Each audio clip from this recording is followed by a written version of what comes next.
Hello, welcome back to another episode of the Six Figure Creative Podcast. I am your host, Brian Hood. If this is your first time listening to the show, first of all, welcome. Glad to have you here. This is a podcast for creative freelancers who are trying to earn more money from their creative skills without selling their soul. That sounds like you. You're at the right place. If you're a returning listener, welcome back. Glad to have you. We are in the middle of our Back to Basics series. Nothing new here. We are like 9 episodes into this thing. And in this episode, I want to tackle something that I think is a plague in the freelance community. And that is the plague of being a copycat freelancer. I want you to be honest with me. If I asked you, why should someone hire you versus the competitor down the road or the other Fiverr freelancer? Why should they hire you specifically? Most people would stare back at me with a blank face. They'd have no answer to that question. And that's because there's nothing unique about what you offer. You are a copycat freelancer. You are offering a service that I could go down the street to get from someone else. Now, I'm not here to shame you if you're a copycat freelancer, but I want to help you get past this massive roadblock that's holding you back from success as a freelancer. If you never break out of this, you're going to be constantly hit with pricing objections all the time. People can't afford you or you're too expensive. And because of that, you're going to be trying to compete on price, which means it's a race to the bottom. Just go look at anyone on Fiverr right now. You're going to have little to no client loyalty because I could just literally go hire any other butt to put in the seat. And there's not much of a reason to keep going back to you, even if I do hire you one time. And your marketing efforts, the series we're on right now, which is the basics of marketing in this Back to Basics series, your marketing efforts are just going to be ineffective. And I want you to think about this kind of mental exercise. It's a paperclip versus a Prada bag. If you were spending a lot of time, let's just say you're putting together a wonderfully, beautifully crafted marketing campaign for a Prada bag, and you put the same exact effort, energy, strategy behind promoting and marketing a paperclip, which do you think is going to be more effective? Paperclip versus Prada bag. The answer is obvious. A Prada bag is in higher demand. They're harder to find. They're generally more expensive. And so your marketing efforts are going to pay off versus a paperclip, which I can't think of many things that are more copycat than a paperclip. They're all the same. If I have one paperclip, it's just as good as the next paperclip. There's no differentiation between paperclips. So trying to market a single paperclip versus a Prada bag is a different experience altogether. And whether or not that analogy really fits here, you get what I'm saying here. If we can create something that is truly unique about you, or at least differentiated, it's called your unique value proposition or your differentiator. There's a bunch of ways you can say this. If you can create something that's truly unique about you, you have something that's called a monopoly. If it's truly unique, it's a monopoly. And there's a reason monopolies are illegal in the USA, or they're supposed to be illegal. They're not really. We're not going to get into that, but they're supposed to be illegal because when you are a monopoly, meaning you own one resource, you control that resource, it means you control the price of that resource and people can't get it anywhere else. So there's nothing to keep you from charging the absolute most possible for that resource because you're the only one that controls it. Just imagine if the entire world's internet was controlled by one mega corporation. Imagine what they would charge us just to access the internet. It would be insane. So in some cases, competition is great in cases like that. But in cases like freelancing, competition is not necessarily a good thing for us. So what can we do to become a monopoly? Now, becoming a true monopoly in freelancing is incredibly rare. So think about it like, how can we become more monopoly, more unique, more differentiated? If you can do this, you will ethically eliminate your competition or at least reduce the effects of your competition on you. It'll increase the demand of your services. You can generally charge more because you can do value-based pricing, which we talked about in a previous episode. If you go back to episode 257, where we talked about pricing for freelancers, that was one of the things we discussed on there. And then finally, you're going to get more referrals because you do the specific thing. And you might be one of the few options they have to do that specific thing. So when someone needs that specific thing done, they're going to go to you or they're going to refer you to others. So before I get into how can we create something unique about yourself, we'll call it right now, we're going to create a unique value proposition. Before we do that, let's talk about the wrong way to do it, at least in my opinion. I am a podcaster. I get to state my opinion with no one to challenge me right now. That's the power I have. The wrong way is to just throw money at the problem. And I see this a lot in gear heavy niches. So I come from the audio niche, so the music production, and this is rampant in our community where people just think if they want to become unique or differentiated or stand out from the crowd, they're going to spend a ton of money on better equipment, better gear, build out a beautiful recording facility with a high lease. You're going to have really high overhead. And it's the same in video, by the way. People do this with video gear all the time. The problem with this approach is that every single thing you spend money on is going to increase your overhead or decrease how much is sitting in the bank in your emergency fund. There's a lot of negatives that come along with this approach, but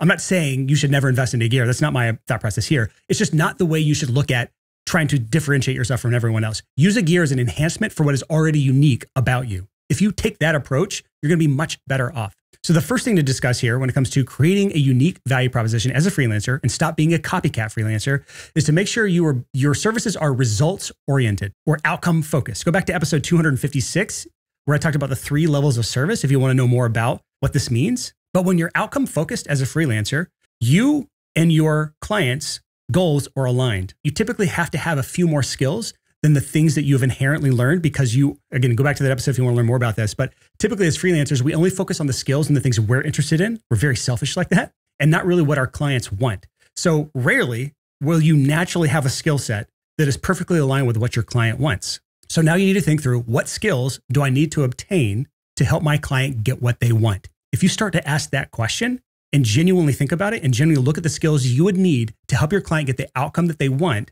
this is a great way to start differentiating yourself from all the other freelancers that are out there. The next part of this process is looking to other industries for inspiration. So in the software world and pretty much every other market, there's something called product market fit. Whenever you found a product market fit, it means you have a product that has matched a market and that market wants that product. What can inevitably happen whenever you have someone investing a bunch of money into building software, for example, and it never achieves product market fit, that just means that they never really found a market that really wanted that product.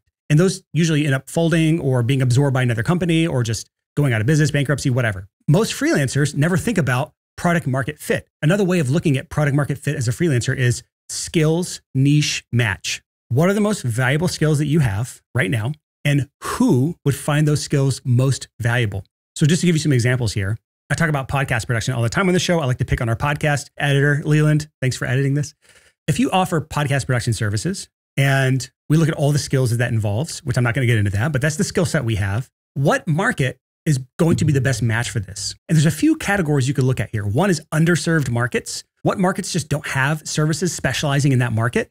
For podcast production, I don't know the exact answer to this, but it could be something like an unsexy niche like life insurance. If a life insurance agent wanted to launch a podcast, that's probably not a niche that people are clamoring to get to. So it could be an underserved market. I'm not saying that is one. I'm just saying that could be an underserved market. The next area to look at is markets with budgets or clients with budgets. This is another area that freelancers tend to mess up. They end up working with people that are just like them. And most freelancers or creatives, when they're just starting out and they're just learning the skill set, they tend to hang out with other broke creatives. So you are the average of the 5 people you surround yourself with. So if that's the niche you fall into is other broke creatives or other people that run in those same circles, it's going to be hard to really get momentum going enough to be able to reinvest in your business, reinvest into your skill set, get to bigger and better clients. You're starting from a really bad spot. If you can really focus on clients with budgets, it's a great way to utilize your skill set in a better way. An example with podcast production is working with business owners versus hobbyists. So if I am a podcast producer, I could go to a bunch of bros who are launching a podcast that's a comedy podcast that's just them shooting the shit in their basement for fun. And it might be entertaining, but it's probably not going to be very successful. And they probably don't have budgets because it's just 3 friends having a podcast together, which is the story of many podcasts and those never go anywhere. Whereas if you take those exact same skill set as a podcast producer and bring it over to a niche or a market with a budget, all of a sudden, they usually have more things going for them. Like if I help a business launch a podcast, they may have things like an email list. They may have marketing budgets. They may have a team. They may have resources that, again, the 3 bros in their basement doing a comedy podcast probably don't have. And the third area to look if you're trying to get product market fit or skills niche match is markets where you have an unfair advantage. This is how I got my start. I had an unfair advantage in one specific niche, and that was the heavy metal music community. Hear me out here. So back in my previous life, I played drums and I was the songwriter for a relatively popular metalcore band from like 2004 till the end of 2008. If you want to look them up, they're called My Children, My Bride. Surprisingly, they're still on tour right now. And when things came to an end with that band, I launched my studio in 2009. I had an unfair advantage in that market. Even though they didn't really have budgets, it was kind of underserved at that time especially, and I had an unfair advantage. So that was the niche I went after for my music studio. I recorded heavy metal bands, and I built my entire career from that. And I was making multiple 6 figures a year producing and mixing heavy metal music, which sounds bizarre. But that was a market that was A, underserved, and B, I had an unfair advantage in it. And that leads me to kind of the final piece here is to specialize. If you're trying to not be a copycat, specialize, and the narrower, the better in most cases. And here's why.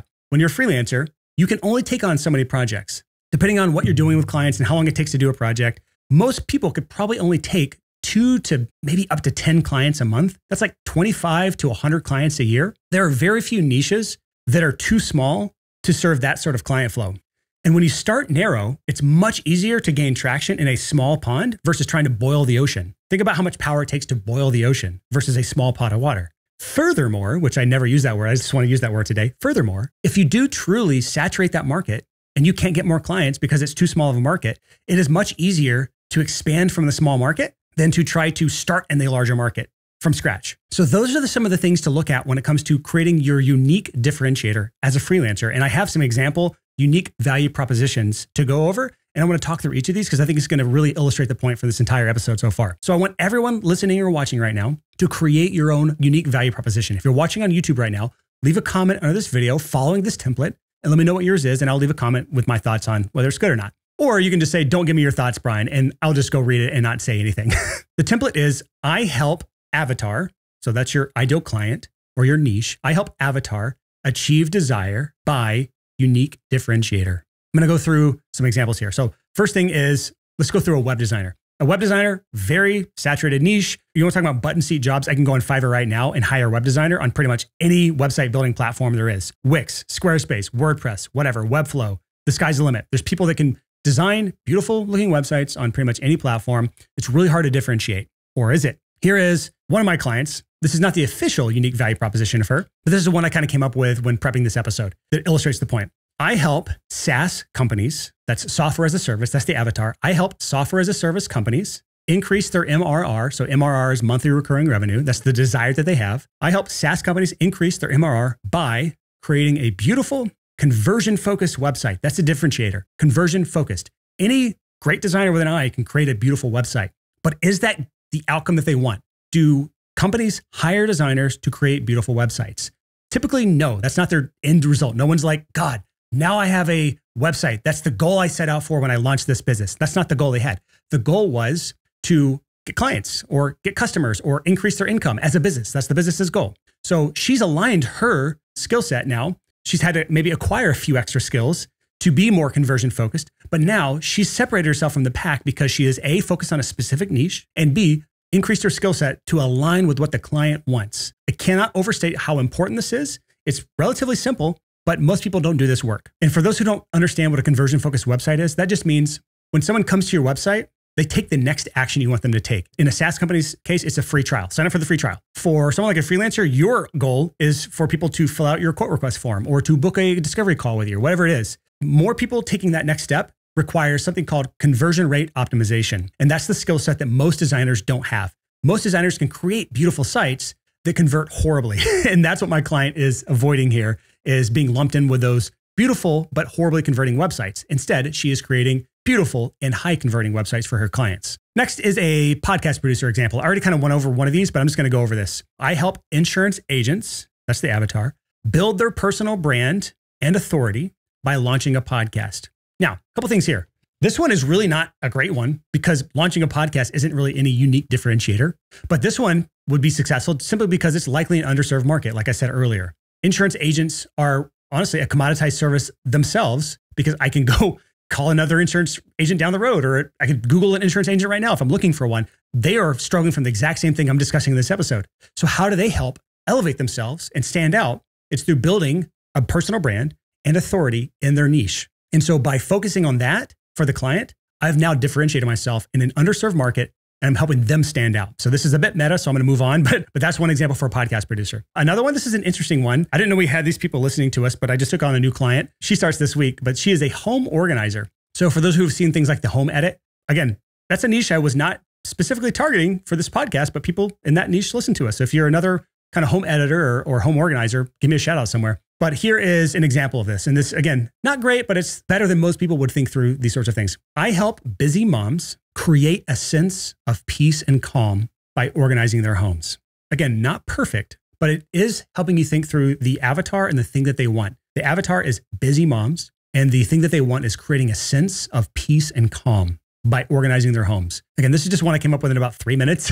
So these aren't perfect, but it gives you an illustration of how to craft these. And then the final one is just coming from my background in music production. This is for music producers out there. An example one is I help female singer-songwriters. So that's the avatar, female singer-songwriters, stand out from the crowd and grow their following. That's a skill set you're probably going to have to add some skills to if you're trying to actually help them grow their following, but that's the thing that they want. So I help female singer-songwriters stand out from the crowd and grow their following by producing and releasing singles. Now, this is an approach that most people don't even need to understand, but generally speaking, to keep up momentum as a singer-songwriter or a musician requires putting out more regular singles and then kind of bunching those up into EPs or LPs or whatever. This is not a perfect one, but it is an example of focusing on a niche, helping them with the thing that they actually want. And really, the big thing here is producing and releasing singles. So the releasing part is the part that most artists don't know what the hell they're doing with, and most producers don't have the skill set to help them with that. So I have a bunch of clients that are in this area right here that are increasing their skill set in those other areas to help their clients get what they want so that they're more outcome focused.